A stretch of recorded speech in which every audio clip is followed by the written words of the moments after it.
Assalamualaikum warahmatullahi wabarakatuh.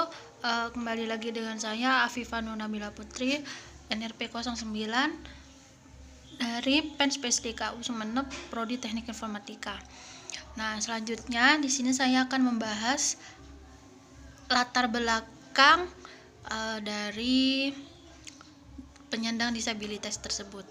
Setiap orang terlahir dengan memiliki kelebihan dan kekurangan masing-masing.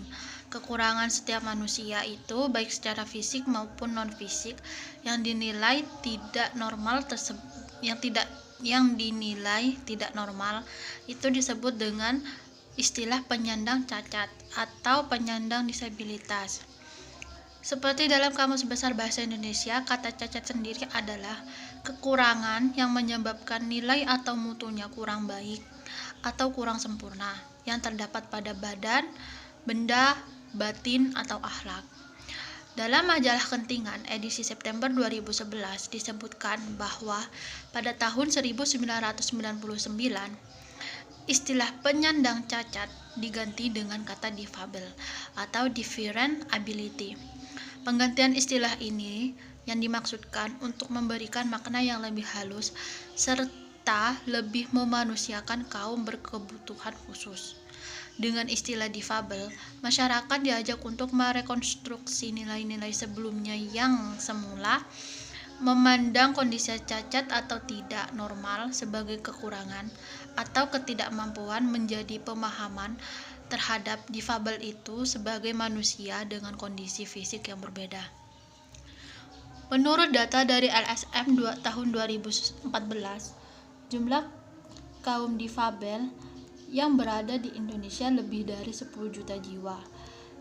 Sedangkan data dari Dinas Sosial, jumlah difabel yang berada di Kabupaten Sukoharjo ada 500 jiwa. Terdiri dari anak-anak, remaja, dewasa, dan orang tua.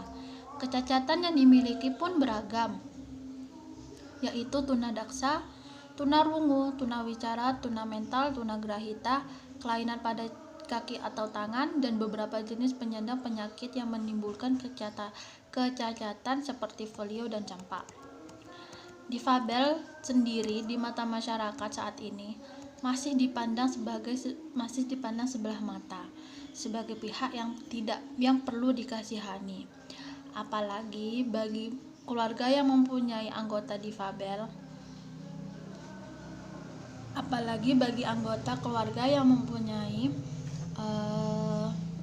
apalagi sebuah keluarga yang mempunyai anggota keluarga yang difabel itu, mereka menjadikan anggota mereka itu sebagai aib yang perlu ditutupi keberadaannya.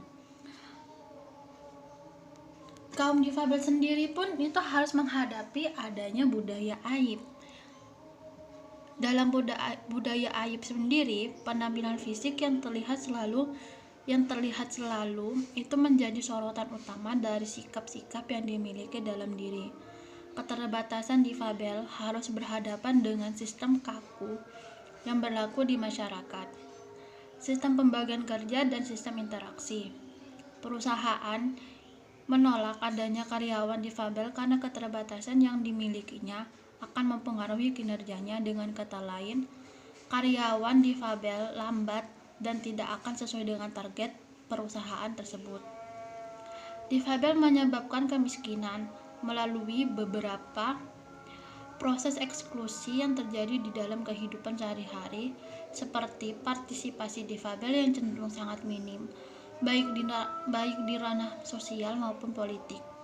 Sebagian besar difabel memiliki kecenderungan yang eksklusif di tengah-tengah kehidupan masyarakat, dalam artian mereka mengasingkan dirinya dalam proses interaksi masyarakat.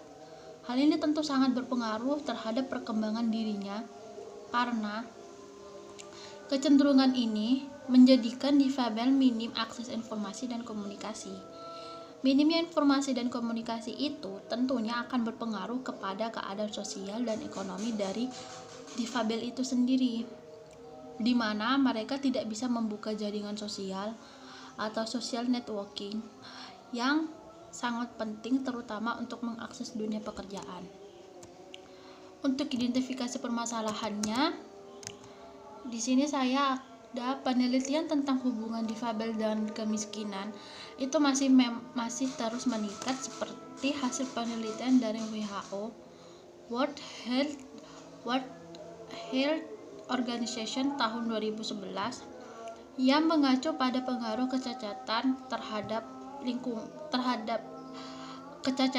tingkat kemiskinan.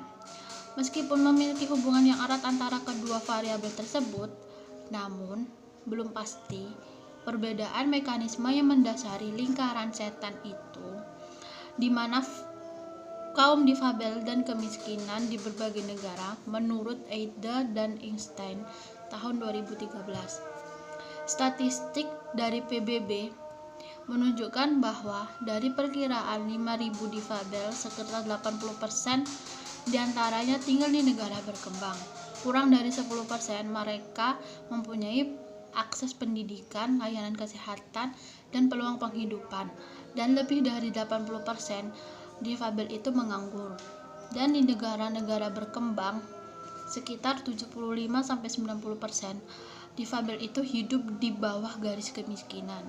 Di Indonesia sendiri, perkiraan tentang jumlah data penduduk difabel sekitar 0,25 hingga 10% dari total penduduk.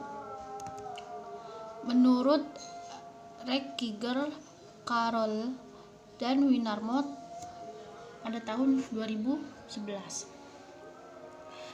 Di mata hukum itu, sebenarnya difabel mempunyai hak yang sama dengan orang lain yang sesuai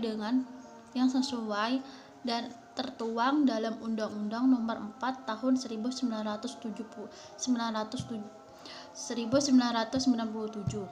di mana difabel seharusnya memiliki akses yang setara dalam kehidupan sosial politik, pendidikan, kesejahteraan sosial, perawatan medis, pekerjaan, serta akses ke fasilitas-fasilitas umum, termasuk layanan-layanan umum, seperti kita.